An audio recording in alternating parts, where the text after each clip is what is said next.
Assalamualaikum warahmatullahi wabarakatuh. Nama saya Nur Aini, NIM E2019-22-23 dari kelas Ekonomi Syariah 5, Fakultas Ekonomi dan Bisnis Islam, Institut Agama Islam Negeri Jember.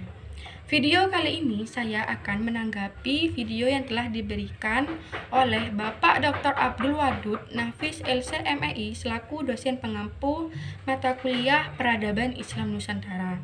Kali ini saya akan membahas mengenai sejarah peradaban Islam sebagai ilmu pengetahuan.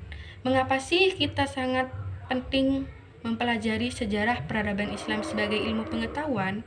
Karena dengan mempelajari sejarah peradaban Islam sebagai ilmu pengetahuan, kita akan menambah dan mendapatkan pengetahuan bagaimana Islam terdahulu hingga saat ini. Dan tentu itu semua tidak terlepas dari adanya sebuah proses. Yang perlu kita pahami adalah sejarah peradaban Islam dan sejarah peradaban Islam sebagai ilmu pengetahuan.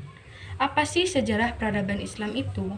Sejarah peradaban Islam adalah kemajuan dan tingkat kecerdasan akal yang dihasilkan dalam satu periode kekuasaan Islam yang dimulai dari periode Nabi Muhammad SAW sampai perkembangan kekuasaan Islam saat ini.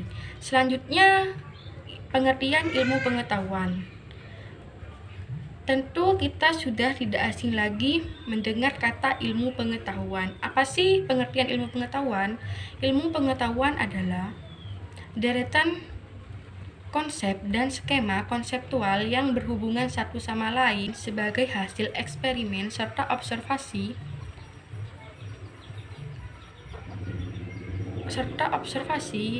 yang diperoleh melalui pengalaman-pengalaman. Ilmu pengetahuan diperoleh dengan konsepnya tersendiri, dan ilmu merupakan salah satu cabang dari pengetahuan.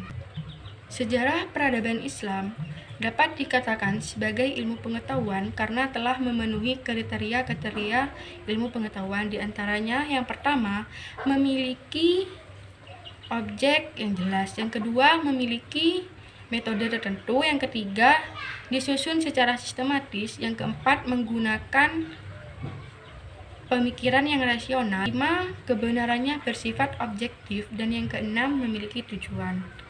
Dari kita mempelajari sejarah peradaban Islam, tentunya kita mendapatkan manfaat dalam mempelajari sejarah peradaban Islam. Di antaranya yang pertama, kegunaan edukatif, yaitu kegunaan sebagai sarana pembelajaran. Yang kedua, kegunaan imperatif, yaitu kegunaan untuk menginspirasi.